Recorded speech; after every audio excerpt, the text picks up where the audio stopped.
Segundo o jornalista Glenn Greenwald, que é responsável por um conjunto de matérias que revelou ao mundo as espionagens do governo dos Estados Unidos por meio da Agência Nacional de Inteligência, entre as espionadas estava a presidente Dilma Rousseff, o presidente interino do Brasil, Michel Temer, durante muito tempo foi informante do governo dos Estados Unidos. Pela pouca expressividade de Temer na época, o assunto passou batido.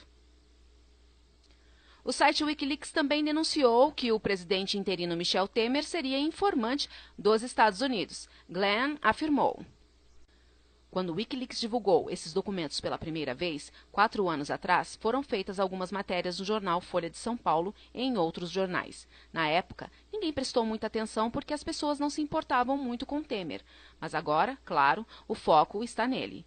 O que o Wikileaks disse agora é que o Temer está espionando o Brasil, junto com os Estados Unidos. Esse documento mostrou um comportamento muito raro, muito estranho, muito suspeito.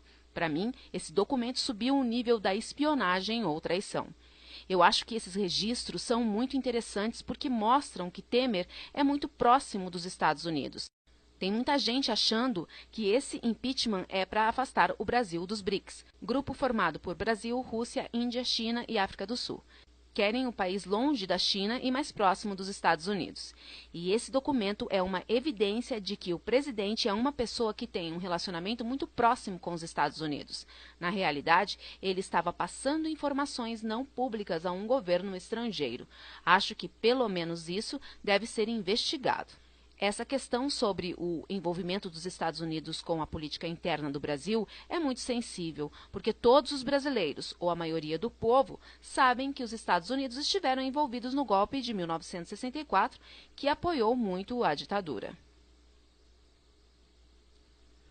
Outro indício muito consistente da articulação norte-americana no afastamento e possível impeachment da presidente Dilma Rousseff é a senhora golpe Liliana Yaud, embaixadora dos Estados Unidos, vinda para cá logo após o golpe parlamentar paraguaio. Liliane exercia o cargo de embaixadora no Paraguai de 2008 a 2011, quando se reportou ao governo norte-americano relatando a situação do país. Ela deixou o cargo poucos meses antes do golpe que destituiu o presidente do Paraguai, Fernando Lugo.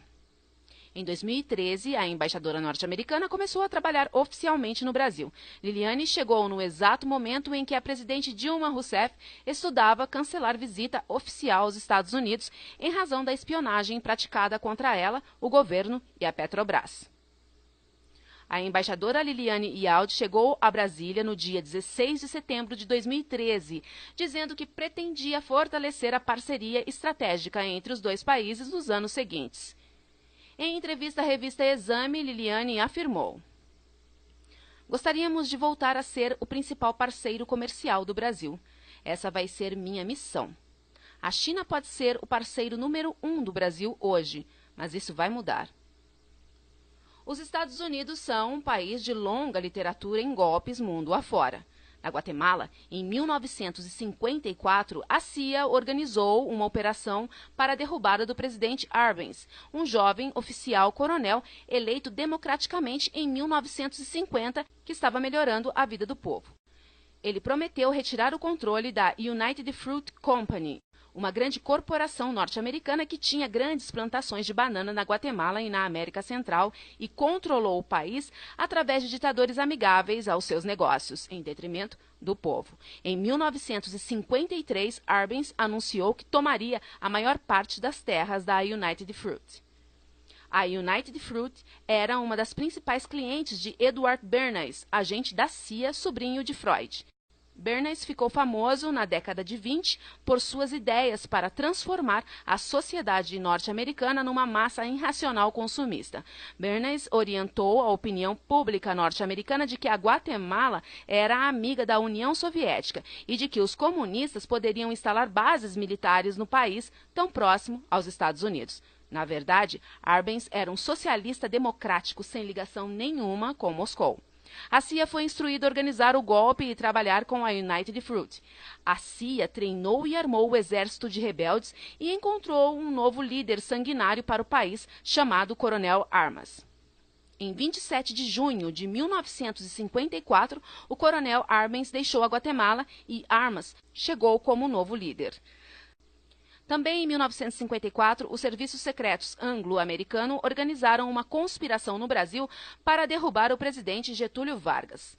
Em 1964, o golpe militar que retirou João Goulart do poder constou com a participação fundamental dos Estados Unidos, incluindo um contingente marítimo militar norte-americano se aproximando do litoral brasileiro e entraria no país em caso de resistência de Jango. O embaixador norte-americano Lincoln Gordon era informante direto da Casa Branca na época.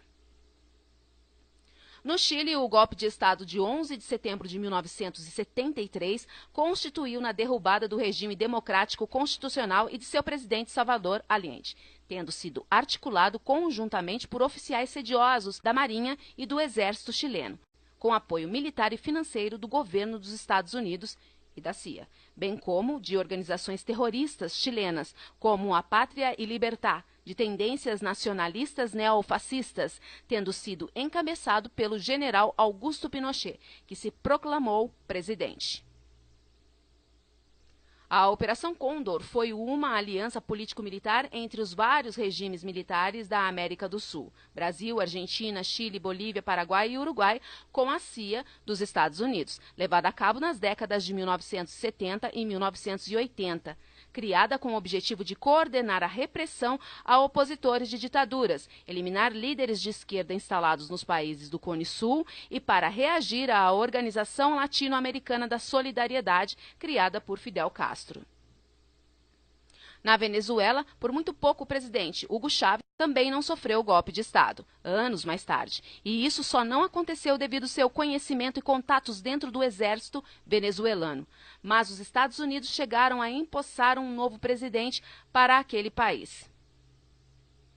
Não é de hoje que os Estados Unidos interferem em assuntos internos dos países. Em meu canal, vocês podem assistir o dossiê Gaddafi, em que conto todos os meandros da história do coronel Filho do Deserto na Líbia até sua morte, provocada pela intervenção norte-americana e de toda a OTAN.